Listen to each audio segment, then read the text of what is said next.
Welcome back to Dreaming Against the Machine. I'm your host, Adam Becker.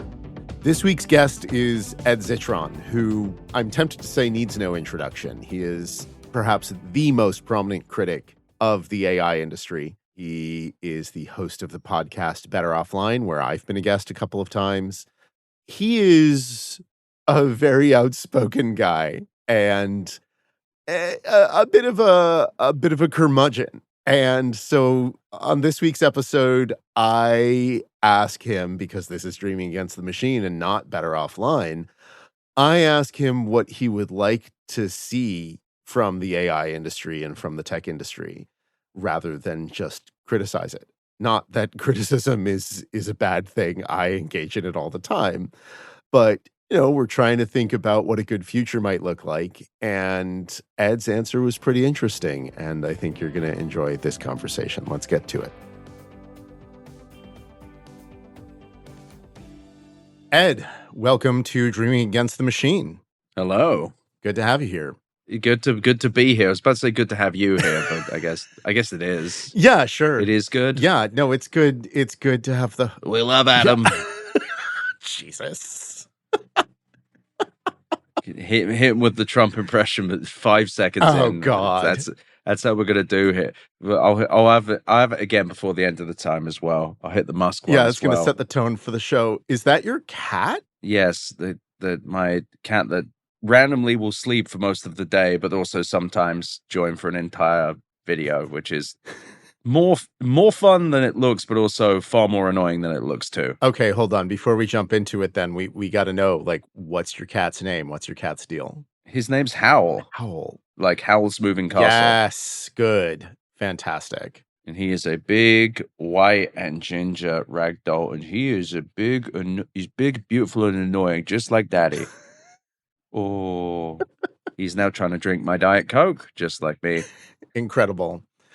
Okay, well, Ed, I'm glad you're here. This is going to be interesting because, like, I've been on your show a couple of times. We've talked before, we've met. But on your show, I feel like we complain about a lot of things. And on this show, we try to talk about what a good future could look like. But that also often ends up involving complaining about a lot of things. Yeah. So I was thinking that today we could talk a little bit about something that we both hate and see if we can turn that into something that we like, or see if we can turn that into having a conversation about things that we would like to have happen. So let's start by talking about this upcoming SpaceX IPO. Right. Because that looks to me like nonsense. It does. And I think the fact we still haven't seen an S1 is completely insane. Okay, can you explain to me what an S1 is? So it's the paperwork you file when you go public. And usually we see it months in advance. We have yet to see it. We've seen various reports from various outlets that I assume are run by cowards who refuse to publish these things. But it's very weird because those reports I've seen about it have said, yeah, the AI stuff is losing billions of dollars. And now Elon has handed off the data center Colossus 1 to Anthropic, who Musk referred to as misanthropic and evil, which is just, his insults are so fucking lame. Or misanthropic and evil. God damn it. Dario Amodei sounds like he's doing Elizabeth Holmes' CEO voice. That's a good insult. He really does. We're closely exponential. It's really weird. But now that deal's happening, people are saying, oh, well, Musk is going to make a bunch of profit because he's renting out his data center. Yeah, as long as you don't look at how most AI data centers lose money, it's great. But yeah, it's a very bizarre IPO. It's a really bizarre company now. Because it's a social network, a rocket company, an internet service provider, a neo cloud for AI compute, so just a company that sells AI compute, and also an AI lab. And of those businesses, I think Starlink and SpaceX I think Starlink is profitable-ish. Mm-hmm. I don't know if SpaceX is. XAI loses so much money. X, the everything app, loses tons of money and is like the number one place to get lead poisoning digitally. In a functioning regulatory body, this would not have been a company that was possible. Yeah. This would not have been a company that could be pulled together. I think that's correct. So it's bizarre. It's just the whole thing's very weird. It isn't even clear when they're going public. Yeah. Like, anyone heard any? No, I mean, the date I keep hearing is June 28th because that's Musk's birthday and he's an egomaniac. But whether that's actually when it happens, I don't know. I mean, originally I think it was supposed to be like Q1 this year, then it got pushed to this. It might get pushed to the second half of the year. I mean, it's happening, but no, we don't. As of this recording, which is what, mid-May, I don't believe that there's been a date set. It's just very weird because, let's see, Cerberus went public when we're recording this. Their S1 was at least we got it a month in advance. So it's just very weird. It's very weird. The whole thing's very strange. I'm sure that Musk will use it to make himself richer on paper. He'll probably be able to take out a bunch of margin loans on that. It's more of the Elon con. But the thing is, if we're talking about happy things, SpaceX is a very bad company. Like, as a business, generally you don't want your business to do everything, and if you do, you want every part of the business to be at least functional. Yep. The AI part is just, it's attaching a fire to your house. Yep.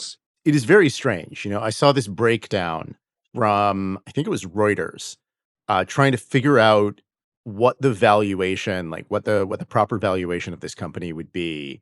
And, you know, they said, okay, we're going to give, there's basically three things that SpaceX does. It, you know, operates Starlink, it launches payloads into space using the reusable rockets, and then there's XAI. And if we give really, really, really, really generous assumptions about like future growth potential for those three things that it does, we get a number that's no more than half of the proposed, you know, IPO value that Musk has put out there. And so the other half has to be like fantasy Elon Musk bullshit.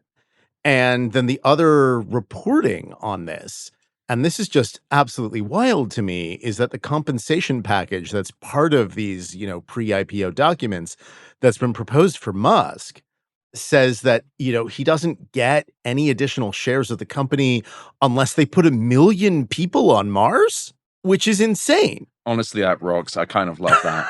I kind of love it. Like, he finally made up an idea that is so stupid that even he can't do it.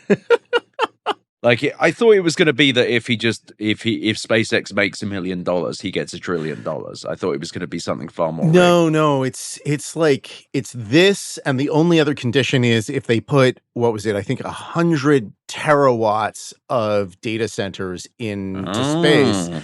And yeah, for comparison, total worldwide data center capacity as of, I think, 2024, I want to say that was somewhere around 100 gigawatts. I don't even think it's that much. Yeah, no, it's probably like not. I have it on good authority that there is a major hyperscaler that only has 1.5 gigawatts of actual capacity. Yeah. So yeah, that's not good. Yeah.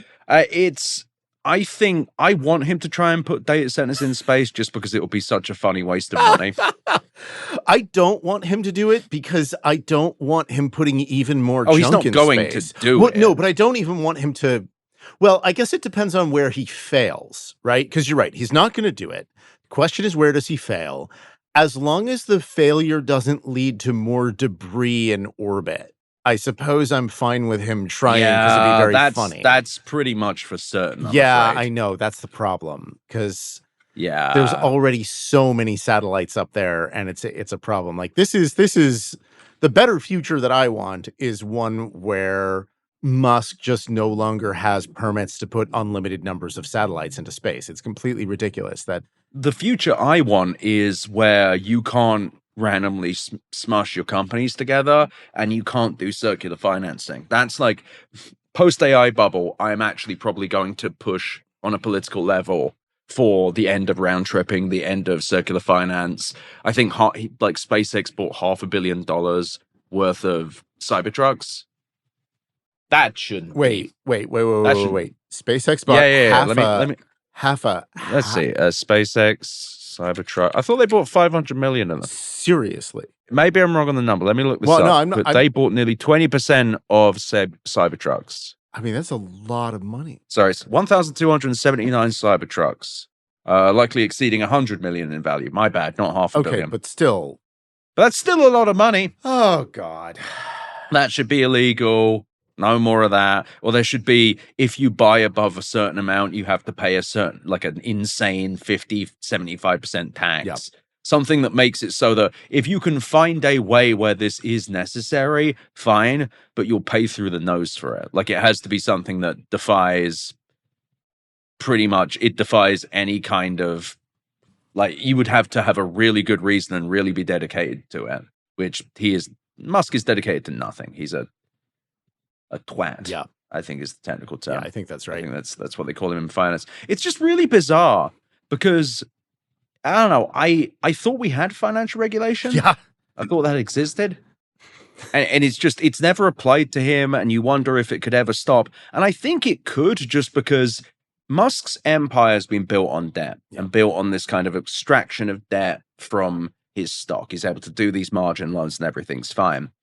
But he has generally not fucked up his companies to such an extent that it's irredeemable. He has built this messy gigawatt scale, and that would be if it was actually a gigawatt. I think Colossus 2, his data center, is like 350 megawatts. Yep. He built this thing as fast as possible, which means it's as inefficient as possible, which means on top of that, it's just he has attached this vast billion or more burning object to his otherwise not quite as burny businesses. And there is a level of, at some point, someone's going to need dollars he doesn't have. Now, they put these GPUs in an SPV so he could do some legal work there.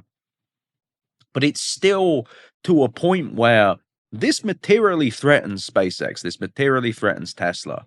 There are elements of this. But Musk is this weird reality-defining creature. So it's hard to say what would do it. But he is taking the piss with this data center stuff. I go back and forth on whether or not he actually believes this stuff is possible. God, no. You don't think so? Yeah. I mean, I don't think he believes in anything, or he believes in absolutely everything. Everything he says he believes in. It either means he's a cretin or a psycho. Like, it's like he is. I tend to go with he believes everything he's saying as he's saying it, and then, and then immediately forgets. Exactly. Yeah. Well, my whole thing is at some point he will run out of money despite all the money he has because he relies on debt. And the one thing the AI bubble is doing is draining the world's debt. It's absolutely. And if he is levered up with private credit, that is not going to go well for him long term. The question is when. I think it is when rather than if, but there is a certain degree of what is the event that triggers it.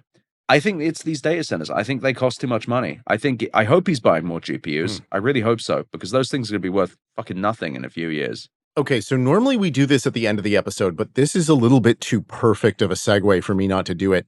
We have Patreon questions, or well, today one Patreon question, because this is still an early podcast and we don't have that many. But the question that we have from Patreon is from a subscriber named Toronto Will. And he wants to know what you think an optimistic scenario for how the AI bubble could pop would be. And he says optimistic, meaning A, sooner rather than later, and B, wiping out chatbots' toxic presence from our daily lives as much as possible. So what it would have to be is it would have to be OpenAI or Anthropic runs out of money, or they can't, by which I mean they can't raise more. I think that the most realistic trigger, I actually have a premium thing I'm meant to be writing after this about this. I think the most realistic thing is that data center financing stops. We're already getting stories in the FT that are saying that banks are worried they're going to choke on AI data center debt. Data centers are taking 18 to 36 months to build. So there's a degree of, if these things aren't getting built and the debt's not coming, they're going to stop being built, possibly entirely. Most construction projects, there's this book called How Big Stuff Gets Done, I think it's called, by these two economists, and there's a point, it's like 99.5% of construction projects run over budget and over time. So these are all large construction projects. So my other thing is, I don't think many of these data centers are capitalized well enough. I don't think they have enough money to start with. So the slowdown of data center construction will be the first trigger. And at some point, OpenAI and Anthropic are not going to be able to raise more money. They are taking 30, 40, 50, $120 billion every year. Every time they raise money, it's like, we are the fucking world. Like Anthropic's last funding round, they had 37 different investors. One of them was Microsoft, and then Microsoft didn't mention it in the quarterly earnings, which suggests that Microsoft sent no money. Nevertheless, at some point, something is going to slow down. It's not going to just be something dying. It's going to be the money stops coming. And the money stops coming first from the data centers. So the slowdown happens. Once the markets ingest that it's a problem, that will really fuck with everything. And really, it's just going to be then, I think adding a time to it is foolish at this point. Like it's difficult to say because, and I say this actually in upcoming monologue, because right now it's not clear how much money these companies even have. Because OpenAI didn't raise $122 billion. They got maybe 30. We truly don't know. We don't know how much these companies make because they all dick around with their revenues. I have published lower revenue figures than the information. No one seems to want to talk about that. So we don't know if they've got $30 billion or $3. We truly don't. So it may be very sudden. They go, shit, we've run out of money. Anthropic raised $30 billion in February. They raised $5 billion from Amazon and $10 billion from Google in April, late April. And now they want to raise another $30 or $50 billion. Where's the money going, Dario? Where'd you fucking put it? And I think what's happening is these are poorly run businesses. Their CFO was just doing an interview with someone where he was like, oh yeah, our largest user of LLM tokens in the entirety of Anthropic is our tax person. That's a bad sign, mate. Seriously? Yeah, that's like finding out that your builder does LSD. I'm just like, what the fuck are you talking? That's the one person I do not want touching LLMs. Yeah, our compliance person, they do a line of coke. They crush up some Advil and snort it. They hit themselves in the head with a hammer, and then they hit the books. And it's just... So I think that there is some sort of accounting scandal coming. But I just think fundamentally it's going to be a slowdown and then a meltdown. It's going to be, okay, data center funding falls through. Shit, we can't raise the money. Oracle can't raise the money. OpenAI is going to need more than $122 billion. They need at least another $300 billion, I think, probably more. Okay, what happens then? OpenAI is apparently slowing down. It's already happening. Right. It's just a question of when. And we really don't know. Like, it's tough to say because the markets are insane. It's completely bonkers out there. The debt is still coming, but will stop coming at some point. And it's not just the debt for big tech. It's the debt for every data center you've heard about. And once this narrative takes hold, it's going to be very difficult to start convincing people to give you more money because they're going to say, you sure you're ever going to build this thing? Do you know where this thing goes? Do you have like Mr. Kevin O'Leary, Mr. Dogshit? People call him Mr. Wonderful. His actual name is Mr. Dogshit. He's claiming he's doing a 9 gigawatt data center in Utah, even. And there are people at the meeting about it just screaming at him, just being like, fuck you, Kevin O'Leary. Oh, we hate this. And he's like, no, actually, it's a good thing. Everyone loves this. It's actually great for all of you. Mr. Dogshit isn't going to build anything, but like that is an example of something going wrong. Like this is very clearly speculation. And I've heard from several people that most of these data center deals are land speculation. Nothing's getting built. They're just being like, oh, we'll sell it to someone else. There's enough bits and pieces here that it's just the first domino needs to fall. And if I'm wrong, just to be clear, for me to be wrong, these things are going to have to get built. There's going to have to be revenue that comes out of these companies that doesn't exist. OpenAI and Anthropic are going to have to become profitable. No one has any explanation as to how. Also, every AI startup will have to become profitable. Also, every data center will have to become profitable and have clients for 5 to 6 years so that they can pay off their debt. And at that point, they might start making a profit. So as long as all that happens, I'll be terribly wrong. So long story short, look at the data center debt. Watch that. If that starts falling apart, that is very, very likely to be the first tell. And it needs to be no one gives them the money. Like, it can't just be another person gave them the money, like with Oracle. It has to be, we can't raise the cash. Right. Okay, so once the slowdown happens, people will realize that at some point the music will stop, which they should have realized already.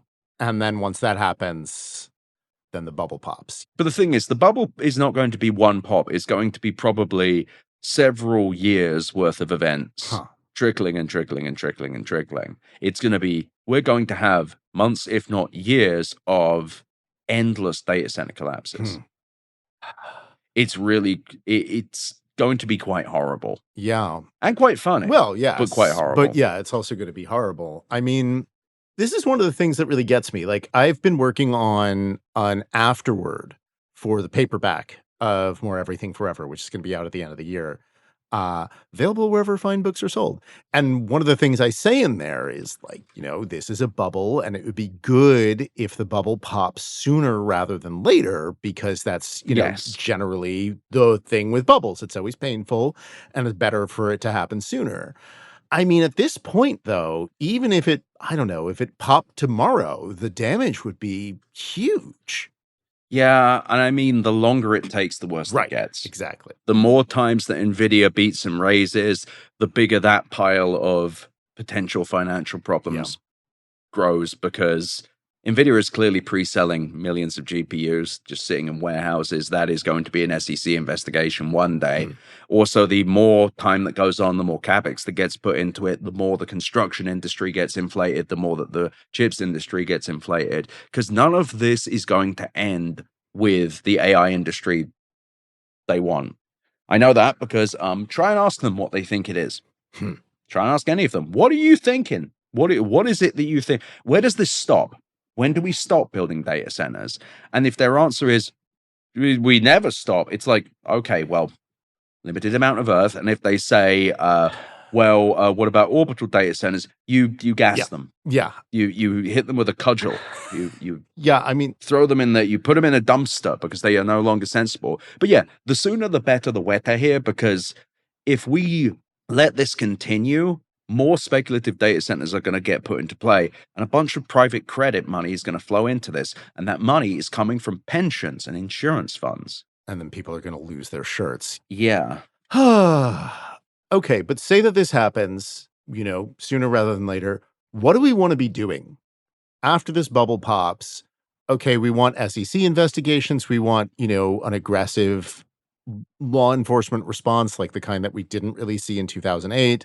We don't expect to see that from this administration, but, you know, maybe there'll be another administration in place shortly after the bubble pops. I don't know. We'll see. But, you know, depending on timing and whatnot in elections. But, like, more broadly, what do we want?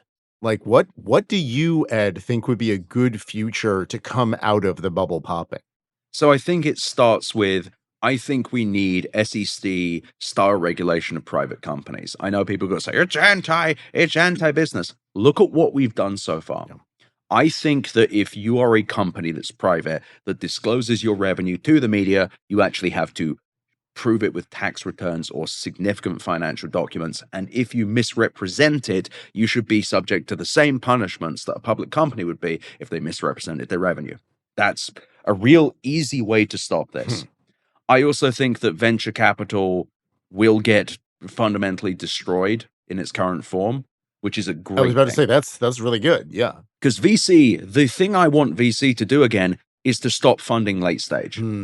Because if you look at the allocation of venture capital and where they're actually investing their money, they sell themselves as this big industry that's investing in the future. No, they all double down on each other's fuckwitted ideas. The majority of money goes into mid and late stage VC. It does not go into seed. It doesn't go into pre-seed. Barely goes into Series A. That needs to stop. In fact, I think that regulation that pushes that is the best move, because if venture capital was predominantly making early stage bets, I'd be super into it. I would be way more supportive, but that's not what they're doing. It's not been what they've been doing for a while. I also think that the fundament of venture capital needs to change in that I think equity investment is not going to be the right call. I think there needs to be upside, and there needs to be profit sharing. There needs to be a way in which venture capital is actually invested in building big businesses that are good businesses.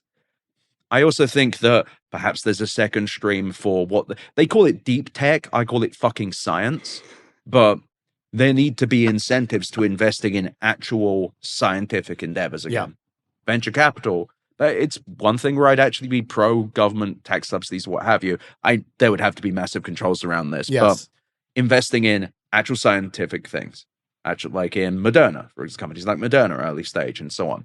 There, I'd be less worried about later stage things because, yeah, medicines, we need to invest in that. Actual hardware, we need to invest in that. Semiconductors, we actually need to invest in that.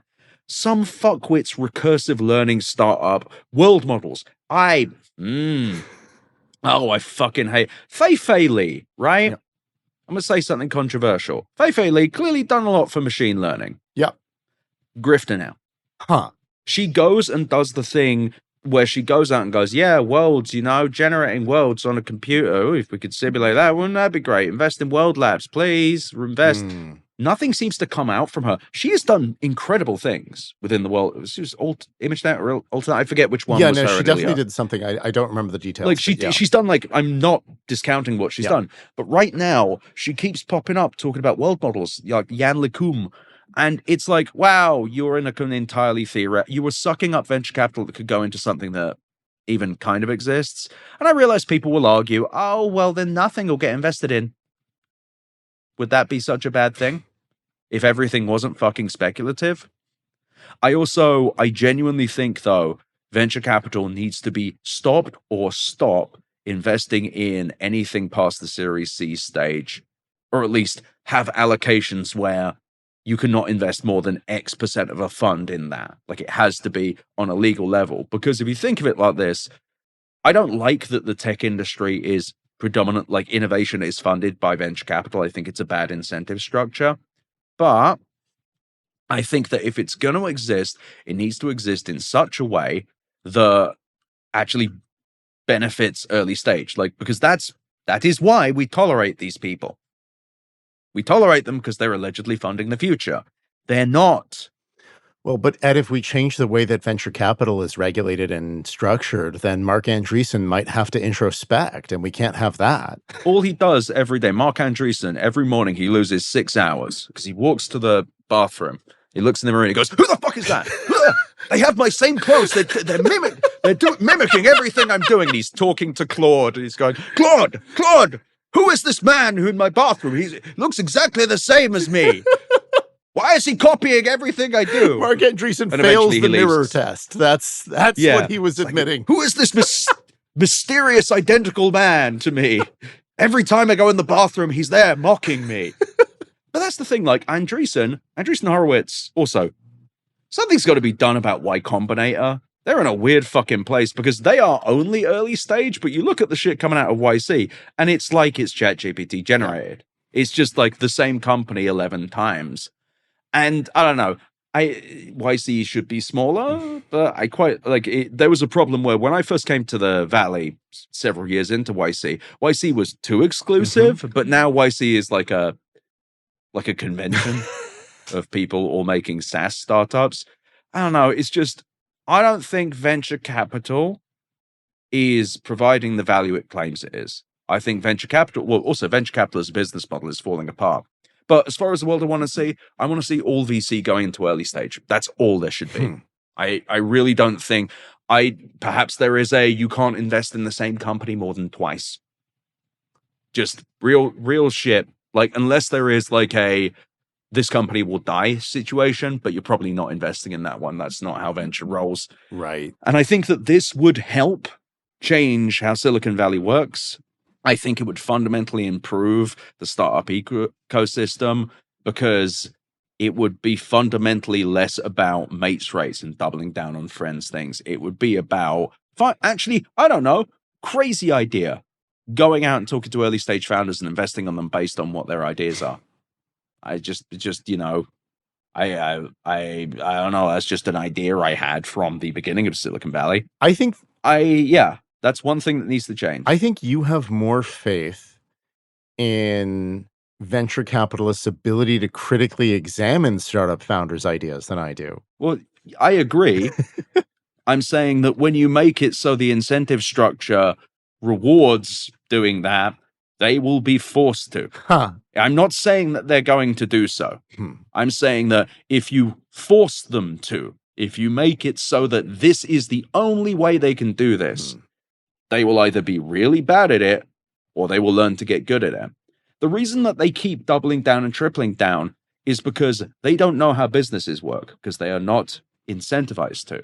They are incentivized to double down on what keys are being jingled that week or who looks and sounds like them. And perhaps that problem will be there at the early stage. I don't discount that. But when you take away the incentive of doubling and tripling down on everyone's same shit, yeah, you might actually start seeing companies that are well built because late stage can't rely on venture capital. And people will end up saying, oh, but then we won't get companies like Uber. Oh, no. Oh, we won't get companies like OpenAI. Fuck, no, don't do that to me. It's like, well, then OpenAI wouldn't have been able to grow that big. Maybe that's a good thing. Yeah. Maybe it would change it so that businesses at the Series B stage were like, oh, right, we need to make more money. We need to make more money than we spend. Ooh. And then they'd say, yeah, this business line is not viable. Now, people will say, well, this just pushes the money into large companies like hyperscalers. Like that's what they'll say. That's it. At which point I say, you make it illegal for hyperscalers to invest more than a certain amount in any given entity, and that includes side entities, SPVs, and so on and so forth. I think you make it so that you can't invest more than $1 billion in a company. Like just over the course of their entire life. And that includes building infrastructure for them. OpenAI, Microsoft said that they've spent over $100 billion in OpenAI between their investments and their infrastructure. Jesus. I think that's too much money. I agree. That is too much money. And people will say, well, then who would build the vast ecosystem of GPUs today? We shouldn't have built that. Yeah. Shouldn't have built it. It's a bad idea. It was never a good idea. Well, then we wouldn't have got LLMs. We already had them. The LLMs existed before. We didn't. Mellanox was acquired in 2019. The attention is all you need paper is from 2017. Yep. Like, well, what are we fucking doing here? People will come up with lots of little, well, this will happen, which will be bad. You got to start somewhere, and it isn't like where we are today is insufficient. Yeah. Unfortunately, we still live in capitalism, and that means we need to talk about our partners and sponsors. But fortunately, our partners and sponsors are great. And if you want to support Dreaming Against the Machine directly, you can join us on Patreon, where $5 a month gives you the chance to ask questions of upcoming guests and a dedicated stream of cat pictures. We love our patrons, and we also love being a part of the Multitude Collective at multitudeshows.com. Multitude is a podcast company made up of passionate people creating shows you can count on. Shows like This Guy Sucked. This Guy Sucked is a history podcast for haters by haters. Join historian Dr. Claire Aubin and a new expert every week to pull back the scholarly curtain on some of the world's biggest bummers. From Charlemagne to Carl Schmitt, every episode gives listeners all the ammo they need to win dinner table arguments over why history's main characters were actually kind of the worst. No dead person is safe, and the show's guests prove that the best part of understanding the past is criticizing it. New episodes every Thursday wherever you listen to podcasts. And here's a word from our sponsors.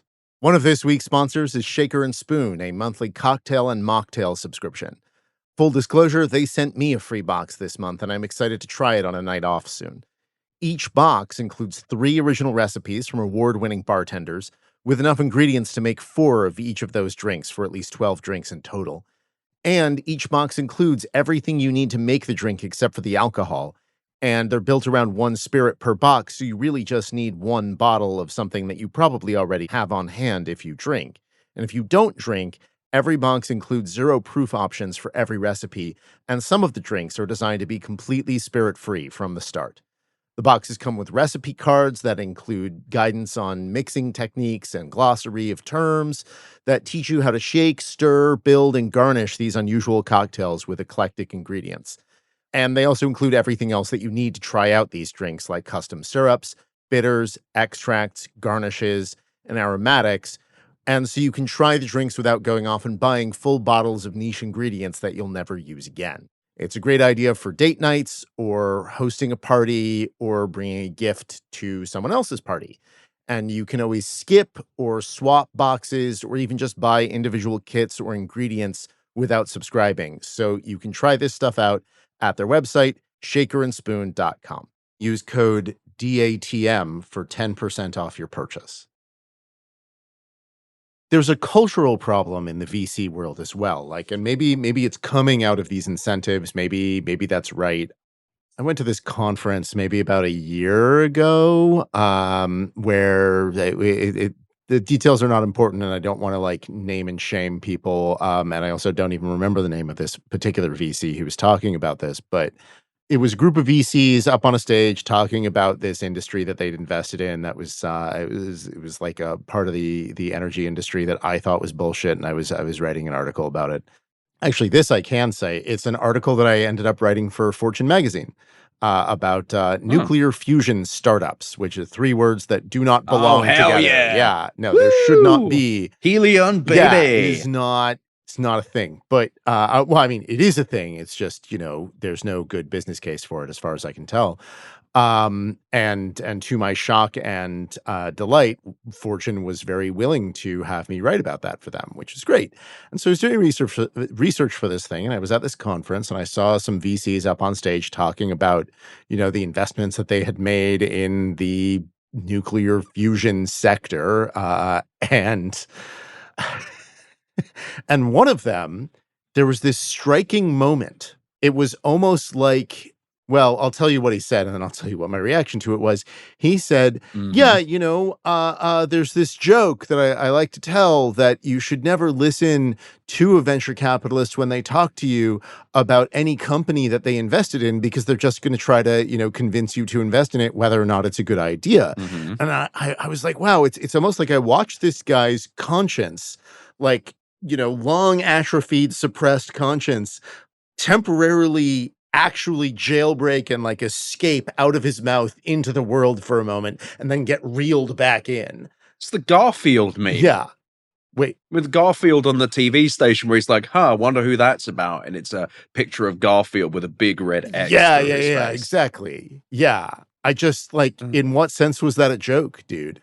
Yeah, it's not really a joke. It's a truth. Yeah. But here's the thing as well. We have credited venture capitalists with more intelligence than they have. Yes. Yeah, exactly. I have talked to most of the leading venture capital firms over my life, and I have fundamentally found that these people are just rich. Yep. They just got money. That's all they got. Yep. They don't have nothing special going on up there. That's for sure. There's no grand secret. There is no grand secret. And I mean, that's with the AI bubble as well. I saw that weird freak, the Professor Ethan Mollick. Oh, yeah. On MSNBC the other day. He would drink Sam Altman's bathwater. He's a freak. And he was saying, well, if you talk to the people at the labs, they say, whoa, AGI is coming. It's like, you're being lied to, Ethan. Ethan, and you are lying by extension. You're a fucking liar. He blocked me on Twitter, by the way, and it's one of the few cases where I'm like, no, that's fair. I made fun of you so many times. I've said you would drink Sam. I was about to say you just said that he was going to reenact Saltburn, but with Sam Altman. That's a movie that nobody wants to see. Altburn, no. Altburn. Woo! Oh shit! And now this is going to go on social. Wait. No. But here's the thing. If we're thinking about good things that could come out of this, I actually think if venture capital was forced to focus on early stage, there would be difficulties. I'm not saying it's a perfect plan. There would have to be ways we deal with hyperscaler investments, but young founders are, in my experience, far more, there are cynics everywhere. There's always cynics.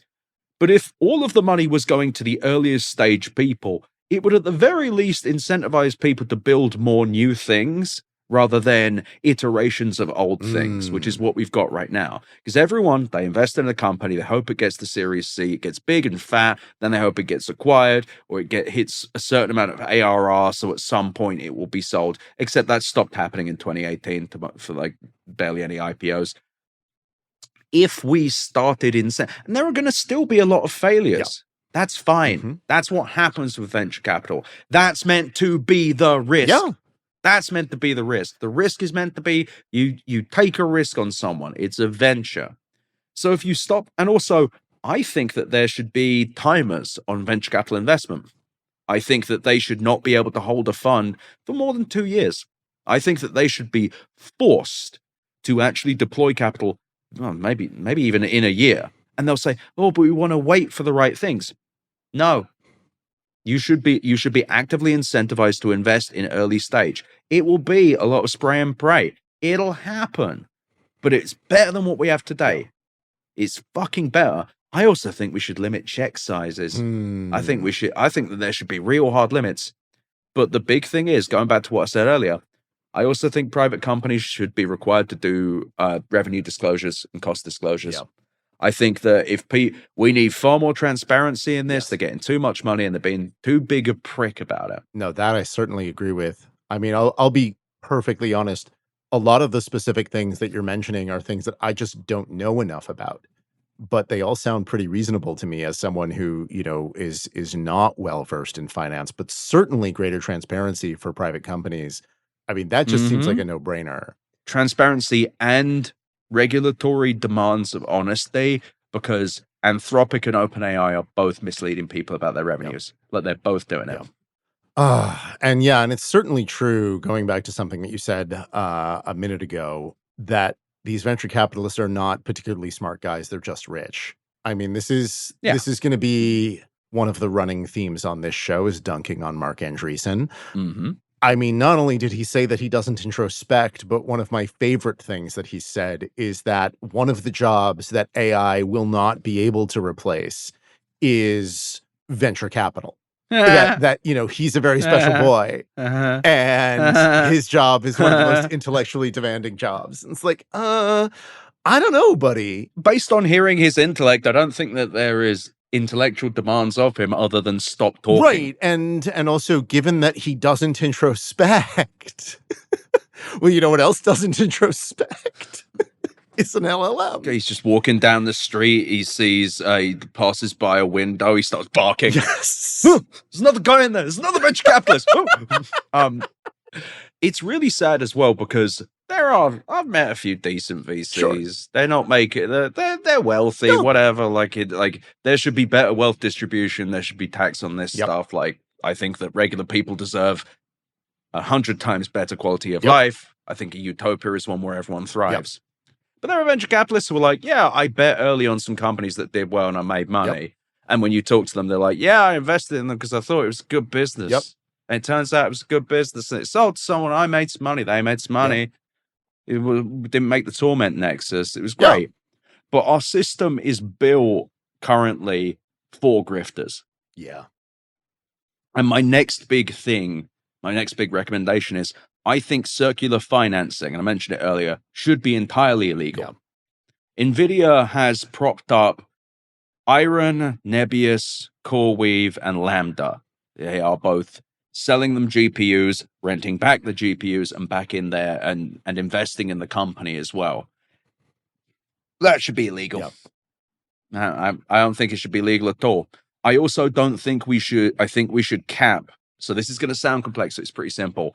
We should cap counterparty credit. So when you sign up for a student loan, your parents sign on it. That's counterparty credit risk. That's kind of, it's a counterparty that is on the loan. Sorry, counterparty credit risk is something else. My bad. But nevertheless, for example, Google backstopped 2 loans, one to Cypher Mining, which is a crypto company becoming an AI company, and TerraWolf, which is a crypto company becoming an AI company. They backstopped them for over $1 billion each. Should be illegal. Shouldn't be possible. You shouldn't be able to raise a loan by going, hey, can we use this guy's credit? OpenAI got a line of credit. I assume they used somebody else's to do that. The reason that, by the way, OpenAI and Anthropic haven't built their own infrastructure is they cannot raise debt. You just can't do it. But CoreWeave has been able to raise tons of debt by using the credit of Meta and Google and NVIDIA. And by using these contracts to raise debt. That should be illegal. Or it should be capped up. You can raise, I don't know, $50 million. That's it. That's you able to do all the shit in the world other than GPUs. You wouldn't be able to do GPUs. And I think that'd be a good thing. I think that NVIDIA CEO Jensen Huang's nonprofit should not be allowed to buy compute from CoreWeave. Yeah. I think that's a pretty easy one to stop. I think just like all the circular financing, like if you are a massive vendor to a company, you should not be able to become its customer. Like that's real simple. You shouldn't be able to backstop their IPO. And people say, well, they'll just use SPVs. Well, you look at you keep an eye on the SPVs, and you make it clear in the legislation that special purpose vehicles and attempts to use special purpose vehicles to get around this will be considered fraud. Yeah. Like you just make it very harsh. Yeah. And the counter argument to this would be, well, then we wouldn't have companies like CoreWeave. And the answer is, sign me up. Yeah. Let me know when I can hit this up, because that sounds just grand to me. Thank you very much. Can you explain for our listeners what CoreWeave is? Because I don't know of a great way to answer that question. It's real simple, man. Super simple. CoreWeave is a company that buys GPUs and puts them in data centers. You may be thinking I mean builds data centers. Wrongo. A company called Core Scientific, that is a completely different company, builds the data centers, lends them to CoreWeave, who then puts the GPUs in them. CoreWeave is effectively a holding company for buying GPUs. They raise debt to buy GPUs. They then rent those GPUs to NVIDIA, and then they use the contract from NVIDIA to raise debt to build more data centers using Core Scientific to fill with GPUs bought from NVIDIA. CoreWeave is just an AI server company. It is not a complex business. It is a very bad business, but it is very complex. They call these things neo-clouds. They call them token factories. They call them AI factories. These are all deliberate terms used to make them sound complex when they are they are companies that buy GPUs and put them in other people's buildings. It's a terrible deal. They're terrible companies. And a lot of them are former crypto miners. CoreWeave, former crypto miner. Iron, former and current crypto miner. TerraWolf, Cypher Mining. Christ, there are like 7 others. Lambda, I don't know if they did crypto. Maybe they did crypto. Kind of hard to tell. It's like these companies are all shrouded in secrecy, but yeah, they're companies that buy GPUs and put them places. But like CoreWeave is that's what CoreWeave ostensibly does, but CoreWeave is also like a swirling nexus of circular finance. Yes. Here's how CoreWeave raises money. CoreWeave signs a big deal with Meta, for example. They then go to bankers and go, look, we've got a big contract from Meta. Can we borrow $4 billion, or $8 billion, I mean, to buy the stuff so that we can make the money off of Meta? And the banks go, yeah, sure. Okay. Sounds good to me. Even though that data center probably won't be built for 3 years or more, if it ever gets built. And so that's how this whole thing works. The circular financing aspect is, if you look at it like this, the actual majority of AI compute is bought by OpenAI, Anthropic, Microsoft, Meta, Google, or Amazon. Here's CoreWeave's customers. Their largest is, of course, Microsoft for OpenAI. Their second largest is NVIDIA. Their third largest is OpenAI. Their next one is Meta. The next one is Google, who is renting capacity to OpenAI. Then it's Anthropic. Pretty good, right? Pretty good business. We love it. It's really bad. It's really, really bad. It's so bad, and it's also so brittle, and CoreWeave has like tens of billions of dollars of debt. They have negative margins. They are just a mess of a company. And they also constantly they need to keep building. Right. Another idea for a better future is to actually have regulations around CapEx. I think we need to make it so that companies have, then I don't know how one would limit this, but I don't think we should allow companies to go into 4 or 5 times their revenue in debt and also run a massive loss. Like, I feel like we are meant to have regulations around financial vehicles. And people can say, again, oh, this will stop innovation. Where? Who? What innovation? Yeah. Who else is doing this? There's no other business that does this. Airlines, I guess, but airlines, at least they move people places and they don't do anywhere near this spend. Oh, it's like the .com bubble. Read your fucking history. You are wrong. It's a different amount of money. It's a different kind of structure. If they don't finish these data centers, they'll cost just as much in 10 years to finish as they did today. If they still have the GPUs, they'll still cost just as much to run in 10 years. People, this is actually the thing that I think a better future would look like. If people read if people read stuff, if people actually learned why they believe in things. I have heard it's just like the dot-com bubble. It's just like Uber. It's going to be a bailout. I've heard the same shit 100 times now.